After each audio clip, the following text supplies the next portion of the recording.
திருச்செந்தூர் யானை தெய்வானையை குடும்பத்தில் மூத்த குழந்தையாக பாவித்து அன்பு காட்டி வளர்த்த யானை பாகன் உதயகுமார்.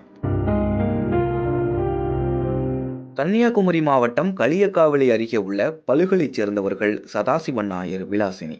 இத்தம்பதியினர் கடந்த 1975ஆம் ஆண்டு பணி நிமித்தம் காரணமாக திருச்செந்தூர் வந்துள்ளனர். இவர்களுக்கு செந்தில், உதயகுமார் என்ற இரு மகன்கள். சதாசிவன் நாயர் திருச்செந்தூர் கோவிலில் யானை பாகனாக பணியாற்றி வந்துள்ளார். அதே வேளையில் அவரது மகன்கள் இருவரும் யானை பாகனாக பயிற்சி பெற்றுள்ளனர். அந்த சமயத்தில் திருச்செந்தூர் கோவிலுக்கு குமரன், தெய்வானை என்ற 2 யானைகள் உபயமாக வழங்கப்பட்டு கோவிலில் பராமரிக்கப்பட்டு வந்துள்ளது.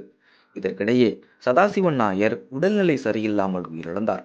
அவரது வேலை அவரது மூத்த மகனான செந்திலுக்கு வழங்கப்பட்டுள்ளது. அந்த சமயத்திலேயே செந்தில் சகோதரர் உதயகுமாருக்கும் யானைகளை பராமரிப்பதற்காக தற்காலிக பணி வழங்கப்பட்டுள்ளது. இதற்கிடையில் அடுத்த சில வருடங்களில் அவரது பணி நிரந்தரமாக்கப்பட்டு உள்ளது. சில வருடங்கள் செல்ல கோவிலில் இருந்த குமரன் யானை உயிரிழந்தது. இதற்கிடையில் உதயகுமாருக்கு ரம்யா என்ற பெண்ணுடன் திருமணமான நிலையில் இத்தம்பதிக்கு அக்ஷரா, அகல்யா என்ற 2 மகள்கள் உள்ளனர். இவர்கள் இருவரும் திருச்செந்தூரில் உள்ள தனியார் பள்ளியில் படித்து வருகின்றனர். இவர்கள் இருவரை தவிர உதயகுமார், ரம்யா தம்பதியினர் 3வதாகவும் தங்களது மூத்த குழந்தையாகவும் திருச்செந்தூர் கோவில் தெய்வானை யானையை பாவித்து வளர்த்து வந்துள்ளனர். தெய்வானை யானை உதயகுமார் வீட்டில் வளரவில்லை என்றாலும் அவர்களது குடும்பத்தில் மூத்த குழந்தையாகவே வளர்ந்துள்ளது. குமரன் யானை உயிரிழந்த பின்னர் தெய்வானை யானையை மிகவும் அன்புடனும் பாசத்துடனும் செந்திலும் உதயகுமாரும் பராமரித்து வந்துள்ளனர். இவர்களுக்கு தலைமையாகவும் உறுதுணையாகவும் தலைமை பாகன் ராதாகிருஷ்ணன் இருந்துள்ளார். உதயகுமாரின் மனைவியும் குழந்தைகளும் திருச்செந்தூர் சுப்பிரமணிய சுவாமி கோவிலுக்கு தரிசனத்திற்காக செல்லும் போதெல்லாம் தெய்வானை யானையை பார்க்க தவறுவது இல்லை. அங்கு செல்லும் அவரது குடும்பத்தினர் தெய்வானை யானைக்கு பழங்கள் கொடுத்து மகிழ்வார்களாம். தெய்வானை யானையும் இவர்களை கண்டதும் ஆனந்தத்தில் தனது தும்பிக்கையால் ஆசீர்வாதம் வழங்கி மகிழுமாம்.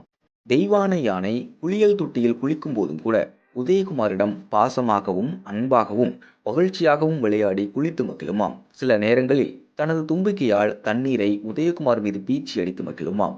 இது தவிர கோவிலில் நடைபெறும் திருவிழா நாட்களில் யானையை அலங்காரம் செய்து தங்கச்சப்பரம் புறப்பாடு, தேர் திருவிழா போன்ற நாட்களில் யானை சுவாமி முன்பு அலங்காரத்துடன் நடந்து வரும். மேலும் கோவிலில் மாலை நேரத்தில் தங்கத்தேர் புறப்பாடு சமயத்தில் யானை அலங்கரிக்கப்பட்டு கோவில் கிரி பிரகாரத்தில் வலம் வரும்.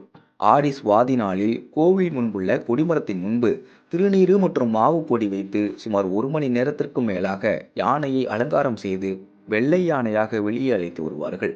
இதில் முக்கிய பங்கு வகித்தார் யானை பாகன் உதயகுமார். இந்த சூழலில்தான் எதிர்பாராத விதமாக இந்த சம்பவம் நடந்துள்ளது. இது யானை பாகன் குடும்பத்தினர் மட்டுமல்லாமல் திருச்செந்தூர் பகுதி மக்களையும் சோகத்தில் ஆழ்த்தியுள்ளது. இதனிடையே உதயகுமார் தெய்வானைக்கு தண்ணீர் வழங்க அதன் அருகே இருக்கும் வீடியோ ஒன்றும் வைரலாகி வருகிறது. யானையும் தனது கோபமெல்லாம் தெளிந்ததும் உதயகுமாருக்காக கண்ணீர் வடித்ததாக கூறப்படும் சம்பவம் கேட்போரையும் கலங்க வைத்துள்ளது.